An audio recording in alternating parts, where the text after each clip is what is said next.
Movie story Hindi presenting fast great train robbery. कहानी शुरू करने से पहले बता दें ये मूवी 1855 की है, तो इसे इसी नजरिए से देखिएगा। मूवी की शुरुआत में हमें बताया जाता है 1855 के समय इंग्लैंड और फ्रांस रशिया के खिलाफ यूक्रेन के क्रीमिया में जंग लड़ रहे थे। तब इंग्लैंड के सिपाहियों को पैसे के बदले गोल्ड दिया जाता था। महीने में एक बार 25,000 पाउंड सोने के बार लंदन की एक बैंक मजबूत बक्से में रख के अपने भरोसेमंद सिपाहियों के साथ रेलवे स्टेशन भेजवाता था। वो गार्ड किसी भी समय किसी भी रास्ते से वो रेलवे स्टेशन जाते थे। उनका कोई फिक्स रूट या टाइम टेबल नहीं था। रेलवे स्टेशन पहुंचते ही फोक्सटन जाने वाले ट्रेन की लगेज कंपार्टमेंट में गोल्ड को रखा जाता था। फोक्सटन के बाद सोना क्रीमिया भेज दिया जाता। उस सोने से भरे बक्से को रखने के लिए बहुत ही मजबूत सेफ बनाया गया था। 1855 के समय उस सेफ को क्रैक करना नामुमकिन था। एक सेफ की 2 चाबियां थी, मतलब टोटल 4 चाबियां थी। उसमें से 2 चाबियां रेलवे स्टेशन की ऑफिस में रखी होती, जहाँ 24 घंटे सिक्योरिटी रहती। तीसरी चाबी मिस्टर एडगर ट्रेन नाम के पास रहती, जो उस बैंक का प्रेसिडेंट था जहां से सोना लाया जाता था। और चौथी चाबी मिस्टर हेनरी फॉलर के पास रहती, जो उस बैंक का मैनेजर है। उन चारों की के बिना उन सेफ को खोलना नामुमकिन है, क्योंकि उस वक्त इतना टूल बने ही नहीं थे और इतना सारा गोल्ड एक जगह पे होने पे क्रिमिनल की नजर तो पड़नी ही थी। लेकिन 1855 से पहले किसी भी चलते हुए ट्रेन से चोरी नहीं हुई थी, इसीलिए हर किसी को ये चोरी होना इम्पॉसिबल लगती थी। अब ये ट्रेन स्टेशन से निकलती है, लेकिन थोड़ी दूर जाते ही पता चलता है कि उस डिब्बे में कोई चोर घुस आया है। वहाँ मौजूद गार्ड उससे लड़ रहा था। हाथापाई में वो चोर ट्रेन से गिर जाता है। थोड़ी देर बाद उस लाश के पास कोई आता है, शायद इसी ने उसे चोरी करने के लिए भेजा था। वो वापस जाके अपने बग्गी में बैठ जाता है। वो एडवर्ड पियर्स था और उसके साथ ही गर्लफ्रेंड मिरियम। एक शाम एडवर्ड बहुत ही अमीर लोगों के साथ एक होटल में था। वहाँ उस बैंक का मैनेजर हेनरी भी है। वो सब उस चोर की बात कर रहे थे जो ट्रेन में गिर के मारा गया। हेनरी बताता है उस सोने को चोरी करना नामुमकिन है, क्योंकि ट्रेन के अंदर बहुत ही मजबूत सेफ है, जिनकी 4 अलग अलग चाबियां हैं जो अलग अलग लोगों के पास रहती है। उसे लगता है उस चाबियों के बगैर कोई भी उस गोल्ड को चुरा नहीं सकता। चोरी करने के लिए उस चोर को 4 चाबियां लगेगी। 2 स्टेशन में लॉक रहती है। एक प्रेसिडेंट एडगर के पास रहती है और किसी को नहीं पता वो अपनी चाबी कहाँ रखते हैं। एक चाबी उसके पास रहती है जो वो हमेशा अपने गले में पहने रहती है। हेनरी उस चाबी को नहाते वक्त भी नहीं उतारता। एडवर्ड हेनरी की बातें बड़े ध्यान से सुन रहा था। अब घर में मिरियम से बात करने पे हमें पता चलता है वो सभी लोग एडवर्ड को एक बिजनेसमैन समझते हैं। अब ये चोरी उन सभी को नामुमकिन लगती है। अगले सीन में हम एगर नाम के आदमी को देखते हैं। वो कुछ आदमियों के साथ किसी का इंतजार कर रहा था। थोड़ी देर वहाँ एक लेडी आ रही थी। उसे देखते ही एगर अपने आदमी को इशारा कर रहा था। अब सभी उस लेडी का पीछा करने लगते हैं। 2 आदमी उस लेडी के आगे चल रहे थे। एगर एक आदमी के साथ उसके पीछे चल रहा था। कुछ देर बाद सामने का एक आदमी गिरने का नाटक कर रहा था। दूसरा आदमी उसे संभालता है। अब एगर एक दुकान के पास जाकर अपने ड्रेस ठीक करने लगता है। तब एडवर्ड आके कहता है उसने बहुत बढ़िया चोरी की। एडवर्ड ने उसे चोरी करते हुए देख लिया था। यहाँ हमें फ्लैशबैक दिखाया जाता है। सामने चल रहे 2 आदमियों ने कैसे ध्यान भटकाया। मौका मिलते ही एगर ने उस लेडी का पर्स चुरा के चौथे आदमी को दे दिया। एगर हाथ की सफाई में बहुत माहिर है। एडवर्ड उसके साथ एक काम करने की ऑफर देता है। इस काम के लिए उन्हें चाबियों की छाप लेके उसकी नकली चाबी बनाना है और एगर को चाबियां बनाना आती है। अमाउंट इतना ज्यादा था, एगर भी उसके साथ काम करने के लिए मान जाता है। 25,000 पाउंड उस समय बहुत ज्यादा अमाउंट थी। अब वो लोग बैंक की प्रेसिडेंट पर नजर रखना शुरू करते हैं। एडगर हर रोज एक ही शेड्यूल फॉलो करता है। वो हर शाम 7 बजे बैंक से निकलता है। उसका घर बैंक से ज्यादा दूरी पर नहीं है। उस घर में 23 रूम है। एडगर की दूसरी पत्नी उससे 30 साल छोटी है। एडगर की एक बेटी भी है, उसकी स्टेप मॉम से ज्यादा नहीं बनती। उस घर में 10 नौकर है।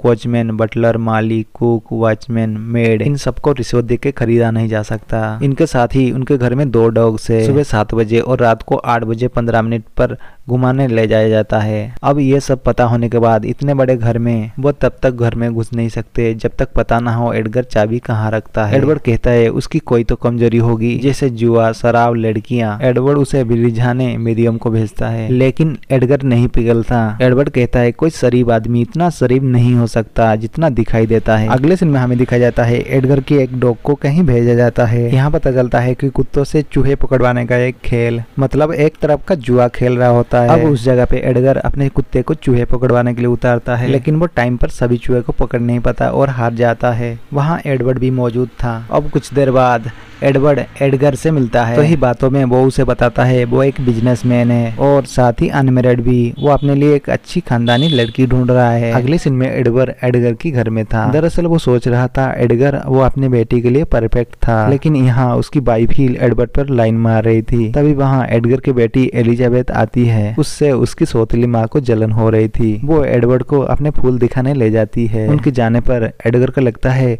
एडवर्ड के लिए उनकी बेटी परफेक्ट होगा, लेकिन उसकी वाइफ को ऐसा नहीं लगता।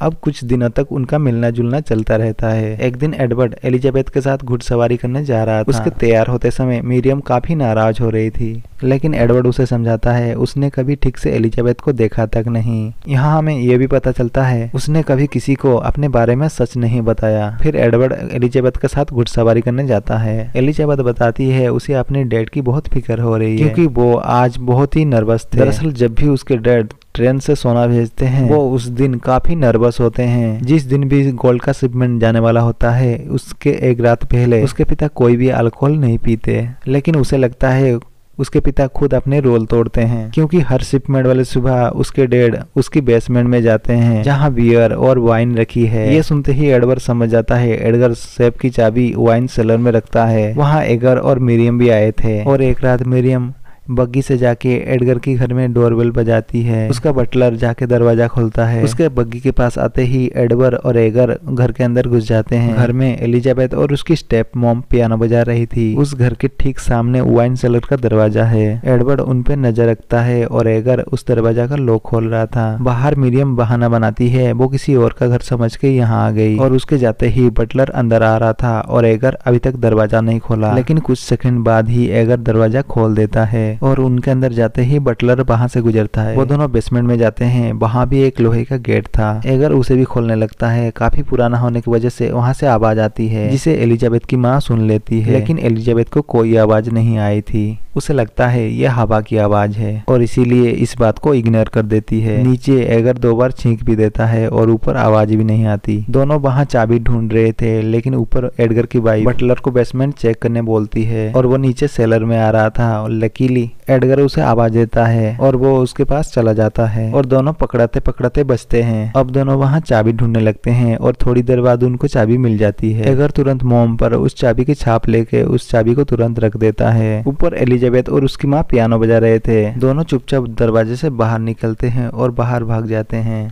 अब एगर सेफ की पहली चाबी बनाता है। अब उन्हें 3 चाबियां और चाहिए। अब एडवर्ड उस बैंक की मैनेजर हेनरी से मिलता है। पहले ही हेनरी से दोस्ती कर रखी है। दोनों वहां बैंक में खड़े होके आई हुई लड़कियों को ताड़ रहे हैं। तभी वहां मिरियम आती है। हेनरी उसे देखते ही फिदा हो जाता है। एडवर्ड उसे बताता है वो उस लड़की को जानता है। हेनरी उसे उस लड़की से मिलाने कहता है, लेकिन एडवर्ड इतनी आसानी से नहीं मानता। हेनरी मिरियम से मिलाने उसे मिन्नतें करने लगता है। तब एडवर्ड आज रात मिरियम से मिलवाने मान जाता है। बाद में मिरियम एडवर्ड से नाराज हो रही थी क्योंकि उसे हेनरी के पास नहीं जाना, लेकिन एडवर्ड ने सब प्लान कर रखा है। अब उस रात हेनरी को एक होटल के पार्टी में लेके आता है।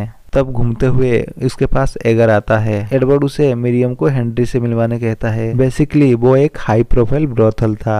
हेनरी उसके पीछे जाता है और टाइगर पहले ही बोल देता है मिरियम के पास जाना काफी महंगा पड़ सकता है, लेकिन हेनरी को पैसों से कुछ फर्क नहीं पड़ता। अब हेनरी एक कमरे में मिरियम का वेट कर रहा था। थोड़ी देर बाद ही मिरियम एक हॉट ड्रेस पहन के आती है और बातें करते हुए हेनरी के कपड़े उतारने लगती है। उसके गले में सेफ की दूसरी चाबी थी। मिरियम चाबी के साथ उस कपड़े को एक चेयर पे रख देती है। चेयर के पर्दे के पीछे एगर छुपा हुआ था। वो चाबी लेके मोम पर उसकी छाप लेने लगता है। इस तरफ मिरियम हेनरी को सेड्यूस करते हुए टाइम पास कर रही थी, और जैसे ही हेनरी मिरियम को अपने कपड़े उतारने का कहता है, बाहर से पुलिस का सायरन सुना देता है। सायरन सुनते ही मिरियम वहां से भाग जाती है। दरअसल एडवर्ड बाहर से एक औरत से सायरन बजवा रहा था। एगर भी चाबी अपनी जगह रख देता है। हेनरी वो चाबी और कपड़े पहनता है। तभी एडवर्ड आके अपने साथ उसे बाहर ले जाता है। अब इस तरह उनके पास दूसरी चाबी भी आ जाती है। अब उन्हें और 2 चाबियां चाहिए जो रेलवे स्टेशन की ऑफिस में बंद है, जहां हर समय सिक्योरिटी रहती है। एगर और एडवर्ड उस स्टेशन पे बैठे थे। उनके सामने वो ऑफिस है जहां सेफ की दोनों चाबियां रखी है। एगर कहता है वहां से चाबियां चुराना बहुत ही मुश्किल है, क्योंकि नीचे हमेशा पुलिस होती है। अगर सीढ़ियों से ऊपर चले भी गए तब भी उन्हें देख सकते हैं, क्योंकि ऑफिस के चारों तरफ खिड़कियां लगी है। उस ऑफिस में एक ग्रीन कबर्ड है, उसके अंदर बाकी चाबियों के साथ वो सेफ की भी चाबी है। उन्हें सबसे पहले उस कबर्ड की भी चाबी बनानी होगी, जिसके लिए एडवर्ड के पास एक प्लान है। वो दिखाता है सामने एक लड़का है। उसे देख के एगर एडवर्ड का प्लान समझ जाता है। वहाँ मिरियम भी पहले से मौजूद थी। अब एडवर्ड उसके पास जाता है और एगर जैसे ही रेडी होने का इशारा करता है, मिरियम अपना पर्स सामने लाता है। वो लड़का उस पर्स को लेके भागता है। अब चोरी होने के बहाने एडवर्ड और एगर उसके पीछे भागते हैं। वहाँ एडवर्ड का एक आदमी पहले से था, वो भी बच्चे का पीछा करने लगता है। वो बच्चा लोगों से बचते हुए उसी ऑफिस में घुस जाता है। उसके पीछे एडवर्ड और एगर भी आते हैं। अंदर आते ही एगर उस कबर्ड की चाबियां ढूंढने लगता है। इस तरह वो बच्चा ऑफिस में उथम मचा रहा था। कोई उसे पकड़ नहीं पाता। उसके साथ ही एडवर्ड भी उसे पकड़ने के बहाने ऑफिसर को उल्टा पीट रहा था। तब उसे वहाँ एक रोशनदान दिखाई देता है, लेकिन कुछ ही देर में वो लड़का पकड़ा जाता है। लेकिन एगर ने भी वो कबर्ड की चाबी की छाप ले ली थी। एडगर वहाँ के लोगों को सॉरी बोलकर बाहर आ जाता है। तब उन तीनों की हालत देखने लायक थी। बाहर आके एगर कहता है वो लोग दिन में ऑफिस में नहीं जा सकते हैं, लेकिन रात में जा सकते हैं। अब 3 रात तक एगर उस ऑफिस में नजर रखता है। रात में वहाँ एक ही ऑफिसर रहता है, लेकिन वो बहुत ज्यादा डेडिकेट है। वो दूसरे ऑफिसर से भी वो ऊपर से बात करता है, लेकिन नीचे नहीं आता। वो ठीक रात 2 बजे वह अपना खाना खाता है। 2:30 बजे एक बियर पीने नीचे आता है। एगर ने उसका जाने का और आने का टाइम नोट कर लिया होता है। यही उसका रोज का रूटीन है। अगले दिन एगर बताता है उस गार्ड को जाने और आने में 75 सेकंड लगता है। 75 सेकंड के अंदर उसे ऑफिस में जाकर उन चाबियों में से सेफ की चाबी ढूंढकर उसकी छाप लेके वापस आना होगा। 75 सेकंड में ये काम करना नामुमकिन है, जबकि एगर लंदन का सबसे माहिर चोर है। लेकिन अगर कोई अंदर से ऑफिस का दरवाजा और कबर्ड का दरवाजा खोल के रखे तो ये काम हो सकता है। अब ऑफिस के अंदर सिर्फ उस रोशनदान से जाया जा सकता है जो एडवर्ड ने देखा है, लेकिन इसके लिए एक माहिर आदमी चाहिए। एगर बिली और स्नेकमैन नाम के आदमी को जानता है जो ये काम आसानी से करता है, लेकिन फिलहाल वो अब जेल में बंद है। बाहर से स्टेशन को देख के एगर को यकीन हो जाता है ये काम सिर्फ बिली ही कर सकता है। अब एडवर्ड एक बस्ती में जाता है।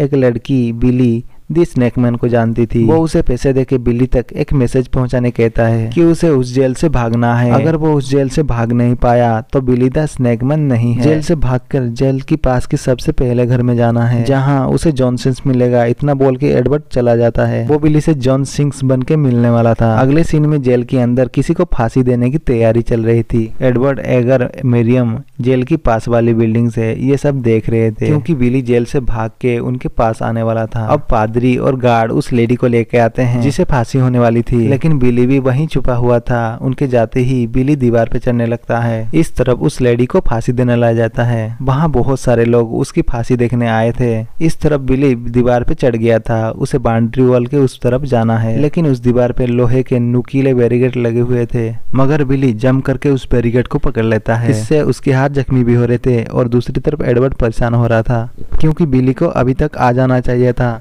दूसरी तरफ बिली उस दीवार को पार करके किसी तरह छत तक आ जाता है। इस तरफ लेडी को फांसी होती है, दूसरी तरफ बिली छत से बचता हुआ जा रहा था। एडवर्ड और सभी को लगता है अब बिली नहीं आएगा, लेकिन तभी वो आ जाता है। अगले दिन में एगर उस प्लेटफॉर्म से ऑफिस तक जाने और चाबियों की छाप लेने की प्रैक्टिस कर रहा था। उसे 75 सेकंड में ये करना था, लेकिन हर बार वो लेट हो जाता है। अब एडवर्ड से थोड़ी बहस के बाद वो फिर से प्रैक्टिस करता है। अब इस बार वो ये 75 सेकंड से पहले ये कर लेता है। अब अगली रात उन्हें चाबियां चुरानी थी। बिली रात में स्टेशन की बिल्डिंग पे चढ़ता है। उसे काफी देर लगती है, लेकिन वो चढ़ जाता है।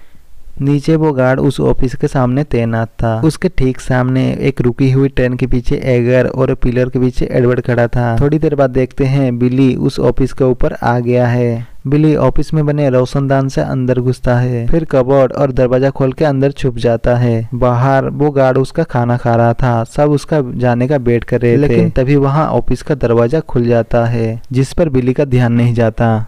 बाहर एगर और एडवर्ड दरवाजे को देख के परेशान हो जाते हैं, क्योंकि गार्ड ने दरवाजा देख लिया तो उनका प्लान बर्बाद हो जाएगा। अब गार्ड उसे देखने वाला था, तभी वहाँ उसे कोई आवाज देता है। तब अंदर बिली का ध्यान भी उस दरवाजे की तरफ जाता है। वो गार्ड नीचे खड़े गार्ड से बात कर रहा था। तब बिली चुपके से दरवाजा बंद कर देता है। तब जाके सब चैन की सांस लेते हैं। अब कुछ समय बाद रोज की तरह वो गार्ड बियर पीने जाने वाला उसके जाते ही एडवर्ड इशारा करता है और एगर दौड़ता हुआ ऑफिस की तरफ जाता है। ऑफिस पहुंचते ही वो देखता है वहाँ बहुत सारी चाबियां हैं। उसे पता नहीं था उनमें से सेफ की चाबी कौन सी है। तभी उसे दिखाई देता है उनमें से 2 चाबियां नीचे गिरी है। एगर तुरंत उस चाबियों की छाप लेना शुरू कर देता है। बाहर एडवर्ड भी परेशान हो रहा था, क्योंकि 45 सेकंड हो चुके हैं।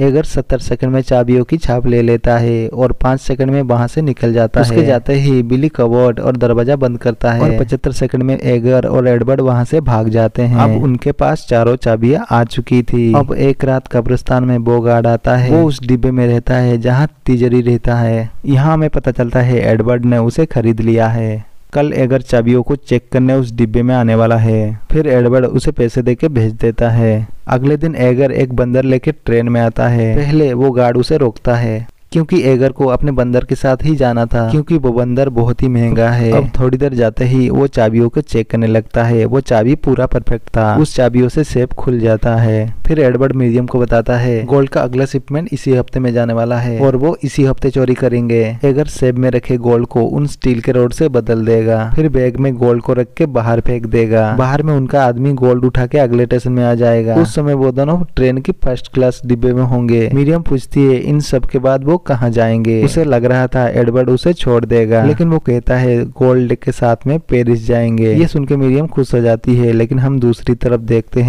हैं बिली को पुलिस ने पकड़ लिया है। ऑफिसर जिम बिली के नाम से मिस्टर सिम मतलब एडवर्ड के लिए एक लेटर लिखवा रहा था। अब बिली को वापस जेल नहीं जाना था, इसीलिए जिसमें बिली उसे मिलने बुला रहा है। ऑफिसर जिमी को उसे सब कुछ बता दिया था, लेकिन उसे भी पता नहीं था एडवर्ड क्या करने वाला है। उसे बस इतना पता है मिस्टर सिम मतलब एडवर्ड किसी चोरी की प्लानिंग कर रहा है। अब ऑफिसर जिमी एडवर्ड को पकड़ने के लिए तैयार था। फिर एडवर्ड एक फेस्टिवल में आता है जहाँ फायरवर्क्स हो रहा था। वहाँ भीड़ के बीच उसे बिली दिखाई देता है। एडवर्ड बिली के पीछे जाके पूछता है उसे यहाँ क्यों बुलाया है, क्योंकि एडवर्ड उसे काम के पैसे उसे दे चुका है, लेकिन बिली को और पैसे चाहिए थे। एडवर्ड उसे कहता है अगर पता चला पुलिस से उसने हाथ मिलाया है तो वो उसे छोड़ेगा नहीं, लेकिन बिली कहता है उसे बस पैसे चाहिए। लेकिन इस बीच ऑफिसर जिमी भी वही था। वो एडवर्ड को देख लेता है। एडवर्ड बिली के जेब में पैसे रख के वहाँ से चला जाता है। उसके जाते ही पुलिस बिली को ले जाते हैं। तभी वहाँ एगर को बिली देखते ही पुलिस से हाथ छुड़ा के वहाँ से भाग जाता है। भागते हुए एडवर्ड को वहाँ उसे एलिजाबेथ और उसकी माँ मिलती है। उनसे मिलता है और कहता है उसने शादी कर ली, फिर वहाँ से भाग जाता है। ये सुनते ही वो दोनों माँ बेटी का दिल टूट जाता है। ऑफिसर जिमी उसे ढूंढता है, लेकिन एडवर्ड पुलिस को चकमा दे देता है। अगले दिन बिली एक बार में था, वहाँ एडवर्ड भी आता है। उसे देखते ही बिली वहाँ से भागने लगता है। वो काफी देर तक भागते रहता है, फिर एक जगह जाके छुप जाता है। लेकिन तभी खिड़की से एडवर्ड का आदमी उसका गला दबाने लगता है और कुछ ही देर बाद बिली मर जाता है। और एक दिन ऑफिसर जिमी अपने सीनियर को ऑफिस बुलाता है। जिमी बताता है स्नैक मैन मतलब बिली मारा गया है। वो कुछ महीने पहले जेल से भागा था। वो किसी सिम्स नाम के आदमी के लिए काम कर रहा था। बिली को मरने से अब सिम के खिलाफ कोई भी क्लू नहीं है। बिली कुछ दिन पहले रेलवे स्टेशन के ऑफिस में घुसा था। सिम के साथी ने किसी चाबी का छाप ली। दरअसल जिमी को लग रहा था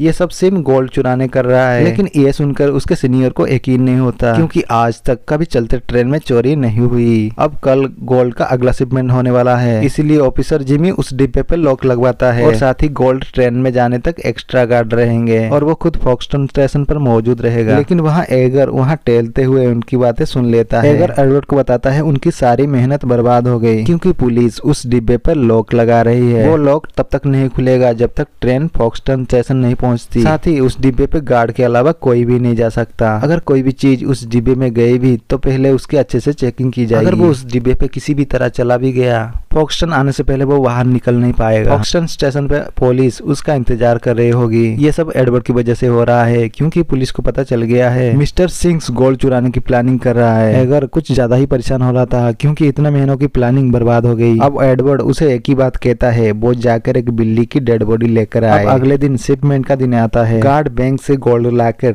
ट्रेन की तिजोरी में रखते हैं। तभी एक गार्ड देखता है मिरियम एक कॉफिन के पास रो रही है। वो गार्ड जाके उससे बात करता है। वो बताती है उसे अपनी भाई क्लास फॉक्सटन ले जानी है, लेकिन सामने वाले गार्ड ने उसे कॉफिन खोल के दिखाने कहा है। उस कॉफिन में एक घंटी भी लगी थी। मिरियम बताती है उसकी भाई को जिंदा दफन होने में काफी डर लगता था, इसलिए उसने कॉफिन में बेल लगवाई थी। अब मिरियम की खूबसूरती को देखकर वो गार्ड पहले वाले गार्ड से बात करता है, लेकिन वो गार्ड रूल के मुताबिक ही चल रहा है। तभी वो गार्ड का सीनियर आता है। वो उन्हें साफ साफ कह देता है कोई भी चीज चेक किए बगैर ट्रेन में ना रखा जाए। वहाँ बहुत बदबू आ रही थी, वो गार्ड बताता है बदबू उस कॉफिन से आ रही है, उस लेडी को कॉफिन ट्रेन में रखवाना है। ये सुनकर सीनियर कॉफिन खोल के देखने कहता है। तभी उस कॉफिन पे लगी बेल बजने लगती है। मिरियम चिल्लाने लगती है कि उसका भाई जिंदा है। सभी गार्ड आके तुरंत कॉफिन खोलने लगते हैं। कॉफिन खोलते ही उसमें सड़ रही डेड बॉडी थी। ये देखते ही मिरियम बेहोश होने का नाटक करती है। गार्ड उसे संभालते हुए कहता है हवा चलने की वजह से बेल बजी थी। अब गार्ड्स ने कॉफिन देख लिया था, इसीलिए कॉफिन को उठाकर ट्रेन में रखने लगते हैं। लेकिन यहाँ हमें पता चलता है वो लाश नहीं बल्कि एगर है। वो मेकअप करके लाश बनने का नाटक कर रहा था। थोड़ी दूर खड़े एडवर्ड भी ये सब देख रहा था। वो काफी खुश होता है क्योंकि उसका प्लान काम कर गया। एडवर्ड देखता है उस गार्ड का सीनियर सब कुछ चेक करने के बाद बाहर से ताला लगा देता है। एडवर्ड उस लोग को ध्यान से देखता है, फिर मिरियम के पास आता है। मिरियम उसे पूछती है क्या वो ये कर पाएगा, क्योंकि उनकी सीट तिजोरी के डिब्बे से बहुत दूर है, लेकिन उनके पास कोई दूसरा रास्ता नहीं है। लेकिन तभी उन्हें सामने हेनरी दिखाई देता है। उसे देखते ही एडवर्ड कहता है मिरियम को हेनरी के साथ उसके कंपार्टमेंट में जाना होगा। वो तीनों एक साथ एक कंपार्टमेंट में नहीं जा सकते वरना उनका प्लान फेल हो जाएगा। अब हेनरी उनसे मिलता है। एडवर्ड मिरियम को हेनरी से मिलाता है और इसीलिए मिरियम ठीक से याद नहीं थी। एडवर्ड कहता है मिरियम अपने भाई की लाश के साथ ट्रैवल कर रही है, लेकिन उसे कॉफिन के पास जाने की इजाजत नहीं मिली। तब हेनरी कहता है उसकी कंपार्टमेंट खाली है। अब एडवर्ड हेनरी को आंख मारते हुए कहता है वो मिरियम को अपने साथ ले जाए, उसने खुद के लिए अलग अरेंजमेंट कर रखे हैं। अब हेनरी था तो पहले से ठरकी, वो खुशी खुशी मिरियम को अपने साथ ले जाने मान जाता है। अब उन दोनों जाते ही एडवर्ड अपने कंपार्टमेंट में आता है और थोड़ी देर बाद ट्रेन चल पड़ती है। अब ट्रेन को थोड़ा आगे जाते ही एगर कॉफिन में से चिल्लाकर गार्ड को आवाज देता है। उसे भी यकीन नहीं होता एगर जिंदा है। उन्होंने पहले ही उस गार्ड को खरीद लिया था। वो तुरंत एगर को बाहर निकालता है। उस कॉफिन में एक मरी हुई बिल्ली थी जिसमें बदबू आ रही थी। इस तरफ हेनरी मिरियम पर लाइन मार रहा था। मिरियम टाइम वेस्ट करने उसे अजीब अजीब बातें कर रही थी। दूसरी तरफ एगर सेफ खोलकर बॉक्सेस निकाल रहा था जिसमें गोल्ड भरा हुआ था, लेकिन वो गार्ड कहता है इसका क्या फायदा जब वो बाहर से लॉक है। एगर कहता है एडवर्ड सब संभाल लेगा। ट्रेन अपनी पूरी रफ्तार से चल रही थी। फिर एडवर्ड दूसरी टोपी पहनकर रस्सी लेकर दरवाजा खोलता है। उसका कंपार्टमेंट डिब्बे के आखिरी में था। फिर दोनों डिब्बों के बीच में आता है। डिब्बों के ऊपर चढ़ने पर उसकी तरफ बहुत ही धुआं आ रहा था। साथ ही उसे अपनी कोट से परेशानी हो रही थी, इसीलिए एडवर्ड अपना कोट उतार के फेंक देता है। अब एडवर्ड उस डिब्बे से ट्रेन की आखिरी में जाने लगता है। आपको लग रहा होगा इसमें कौन सी बड़ी बात है, लेकिन 1855 में और साथ ही 1978 में जब ये मूवी बनी थी ये काफी बड़ी बात थी। मतलब ये स्टंट करना और चलते ट्रेन में शूट करना काफी बड़ी बात थी। एडवर्ड एक एक डिब्बा पार करके पीछे जा रहा था, लेकिन उसे दिखाई नहीं देता उसके पीछे एक ब्रिज है और साथ ही एक पट्टी भी। ब्रिज देखते ही वो नीचे झुकता है। ब्रिज पे लगी प्लेट उसे लग जाती है जिसे थोड़ी देर के लिए वो बेहोश हो जाता है, लेकिन ट्रेन से गिरने से पहले उसे होश आ जाता है। अब एडवर्ड अपनी ताकत जुटा के उठ जाता है, लेकिन सामने एक और पुल आता है। किसी तरह उस पुल से भी बचता है। इस तरफ एगर ने गोल्ड निकाल कर उस बक्से में लोहा रख दिया था और ऊपर एडवर्ड उसी तरफ आ रहा था। उसे ट्रेन के धुएं और आवाज से परेशानी हो रही थी। तभी एक और पुल आता है, उससे भी बचता है। इस तरफ एगर का काम खत्म हो गया था और एडवर्ड भी किसी तरह उस डिब्बे तक पहुंच गया था। उस ट्रेन के हर डिब्बे में हवा आने जाने के लिए 3 वेंटिलेशन पाइप लगे थे। एडवर्ड खुद को रस्सी से बांधकर दोनों सिरे को दोनों पाइप के अंदर डालता है। अब एक तरफ से एगर और दूसरी तरफ से वो गार्ड रस्सी पकड़ता है। एडवर्ड का इशारा मिलते ही वो दोनों रस्सी ढीली करते हैं। वो रस्सी के सहारे उस डिब्बे के गेट के पास आता है। थोड़ी कोशिश के बाद एडवर्ड गेट तक पहुंच जाता है। एडवर्ड के पास पहले ही बहुत सारी नकली चाबियां थी। अब एडवर्ड वहां लगे ताले को खोलने की कोशिश करता है। इस तरफ मिरियम ने किसी तरह हेनरी को अपनी बातों में उलझाए रखा था, लेकिन हेनरी उसके करीब आने लगता है। इस तरफ थोड़ी बहुत कोशिशों के बाद वो लॉक खुल जाता है। फिर दोनों उसे अंदर खींचते हैं। अब उनकी तय की जगह पे पहले से एडवर्ड का आदमी इंतजार कर रहा था। अंदर आने पे एगर देखता है एडवर्ड की कपड़े और चेहरा खराब हो गया था। वो अपना चेहरा तो साफ कर लेगा, वो अपने कपड़े तो बदलने होंगे। उसने अपना कोट भी फेंक दिया था, इसीलिए अब एगर का कोट चाहिए। अब ना चाहते हुए भी एगर को अपना कोट देना पड़ता है। अब सही जगह आते ही दोनों गोल्ड के बैग बाहर फेंक देते हैं, जिन्हें एडवर्ड का आदमी उठा लेता है। अब इस तरह उनकी चोरी कामयाब होती है। अब एडवर्ड को वापस जाना था, दोनों रस्सी पकड़ते हैं। दूसरी तरफ मिरियम भी एडवर्ड के लिए परेशान हो रही थी। अब स्टेशन थोड़ी दूरी पे था, क्योंकि थोड़ी देर में एक स्टेशन आने वाला है। अब एडवर्ड एगर के कपड़ों के साथ अपनी कंपार्टमेंट की तरफ जा रहा था। अब कोई भी ब्रिज नहीं था, इसीलिए सही समय पे अपने कंपार्टमेंट में पहुंच जाता है। अपने कंपार्टमेंट में आते ही वहाँ के पर्दे लगा देता है। थोड़ी देर बाद ट्रेन उस स्टेशन से आगे बढ़ती है। एगर गार्ड की मदद से वापस वह अपनी कॉफिन में लेट जाता है।